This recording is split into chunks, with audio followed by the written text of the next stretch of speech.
Linda Boyd. It's my great pleasure to introduce our next speaker, Jonathan Laycock-Nisely, who's with Interfaith Power and Light. He has been a great ally. His organization has been a great ally in helping us achieve environmental justice in the state of Maryland. He is a federal policy associate for Interfaith Power and Light, but he also serves as the director of Faithful Advocacy for Interfaith in DC, Maryland, and Northern Virginia. Jonathan, we welcome you here this morning and thank you for being here.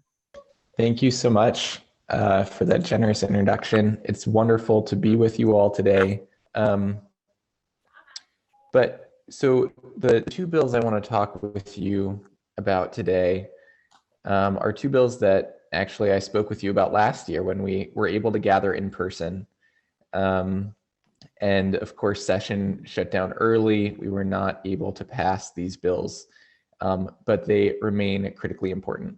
So the first is the Maryland Coal Community Transition Act. This is in the House HB 66 and in the Senate SB 148. And this is a bill to close the remaining coal-fired power plants in Maryland on a scheduled transition and provide funding for the workers and their communities to manage that transition. Funding can go towards salary replacement, further job training, and really any use that the workers in their communities deem necessary for helping in this transition. Last year, when I talked to you, there were 6 coal-fired power plants in Maryland with no plans to close. And I told you how even though those plants only run a fraction of the time anymore because coal just isn't, I mean, it's an incredibly dirty way to produce energy, but it's also a pretty unaffordable way to produce energy anymore. And you joined me in telling the General Assembly that 6 coal-fired power plants was 6 too many. I'll share the picture from that day. You can see there with Bishop Sutton, everyone holding signs telling the General Assembly that 6 coal-fired power plants was 6 too many. I also told you that we were in the unique position because as people of faith, we care for both our neighbor who has asthma and suffers from this pollution. We also care for our neighbor who works at the coal plants. And if a plant were to announce that it were closing tomorrow, workers would only have 90 days notice that they were losing their livelihood. And that is unacceptable. Sadly, that's exactly what happened. After session ended, one of these plants announced that it was closing with only 90 days notice and workers were laid off. And after that, an additional 4 plants have announced that they will be closing in the coming years with no provisions for worker protection. So we are back this year to tell the General Assembly that we need to first get these closures into law because we need to care for our neighbors who are affected by this terrible pollution. And second, we need to pass this bill to provide protection for those workers and ensure that this is a just transition with worker protections. So we worked with a local artist, Carol Henry Alexander, in creating this campaign, Lighting the Way to a Coal-Free Maryland. And I'll drop this link into the chat after I'm done speaking. But you can see here, Carol, with the artwork she created, and throughout December especially, we had faith communities. Can I break in? We're not seeing your pictures, I don't think. At least I'm not. Oh, okay.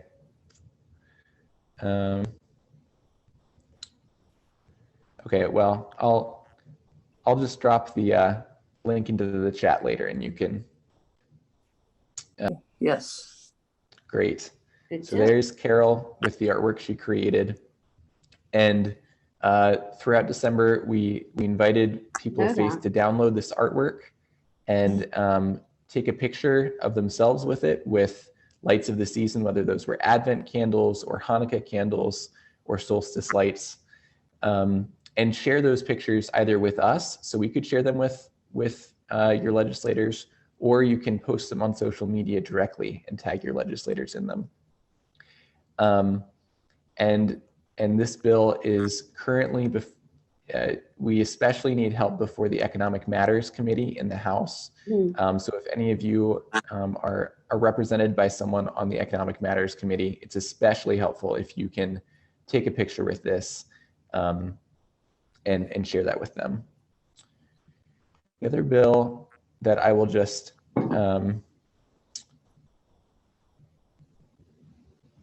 getting my camera back on here.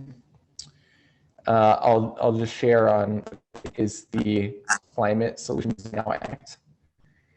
And that one is in the House, HB 583, in the Senate, SB 414. The Climate Solutions Now Act would set a timeline for getting Maryland to zero climate pollution by 2045. It's incredibly important to get that kind of goal into law and declare that it is in our values, both as people of faith, but also just as Marylanders, as people who care about our state, that we will follow the science and get to net zero climate pollution. The bill would also do many of the things that faith communities are doing all across Maryland. It would incentivize transitioning to electric vehicles. It would support planting trees, 5 million trees across the state, including 500,000 in underserved urban neighborhoods. And finally, it would ensure that the communities that have suffered the most from our dirty fossil fuel economy benefit the most in this transition.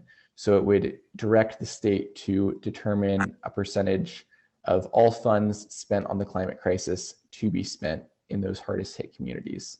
This is another one that we need help in the Economic Matters Committee.